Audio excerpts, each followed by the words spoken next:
வணக்கம் ஆல். வெளியே நம்ம எங்கேயாவது கிளம்பி போனோன்னா ஃபஸ்ட்டு நம்ம வயிறு நிறைஞ்சிடணுங்க. அப்போ தான் நம்ம திருப்தியாக போன இடம் எல்லாத்தையுமே சுற்றி பார்க்க முடியும். அப்படி தான் நாங்களும் ஒரு 10 ரூபாய்க்கு சுண்டக்கலை வாங்கி அப்படியே கொறிச்சிக்கிட்டே இந்த சுபாஷ் பார்க்குக்குள்ளே போனோம். உள்ளே நிறைய செடியெல்லாம் நல்லாவே மெயின்டைன் பண்ணி வச்சுருந்தாங்க. நம்ம ஊட்டியில் போனோன்னா சிம்ஸ் பார்க் அந்த மாதிரியெல்லாம் மெயின்டைன் பண்ணியிருப்பாங்கள்ல, அந்த மாதிரி நல்லாவே நீட்டாகவே மெயின்டைன் பண்ணி வச்சுருந்தாங்க. கொஞ்சம் தூரம் அப்படியே அந்த பார்க்கை சுற்றி பார்த்துக்கிட்டு இருந்தோம். நிறைய பேர் வந்திருந்தாங்கங்க. மேக்ஸிமம் தமிழ், அதுக்கப்புறம் ஹிந்திஸ் தான் இருந்தாங்க. மலையாளிஸ் ஓரளவுக்கு இருந்த மாதிரி தான் இருந்துச்சு.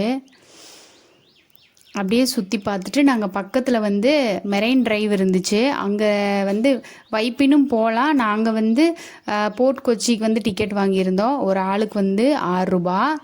இந்த மாதிரி இருக்கிற போட்டில் தான் கூட்டிகிட்டு போவாங்க.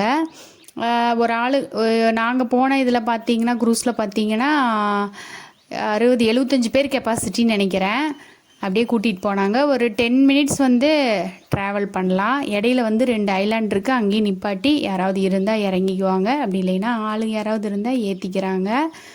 கண்டினியூஸாக வந்துக்கிட்டே இருக்குது. ஒரு போட் ஃபுல்லாகி எடுத்துடுறாங்க, மறுபடியும் அடுத்த போட் அப்படி தான் போய்கிட்டே இருக்குது. நைட்டு 10 o'clock வரைக்கும் நம்ம போய்க்கலாம். அந்த சூரியன் மறைகிறது அப்படியே அது கடலுக்குள்ளே பார்க்கும்போது ரொம்ப அழகாக இருந்துச்சு. அதுலேருந்து கொஞ்சம் தூரத்துலேயே ஒரு பீச் இருந்துச்சு. இங்கே நிறைய கடைகள்லாம் போட்டிருந்தாங்க. நம்ம வைப்பின் பீச்சில் இந்த மாதிரி கடைகள் எதுவுமே கிடையாது. இங்கே ஸ்நாக்ஸு, ஸ்பெக்ஸு, நிறைய ஐஸ்கிரீம் கடைகள் தான் இருந்துச்சு. அதுக்கப்புறம் கார்ன் வேக வச்சு கொடுத்துட்ருந்தாங்க. நிறைய கடையெல்லாம் இருந்துச்சு. போண்டா பஜ்ஜி கடை தான் ஏதாவது இருக்குமா அப்படின்னு சொல்லி ரொம்ப நேரம் தேடினோம். அந்த கடை மட்டும் இங்கே இல்லவே இல்லை.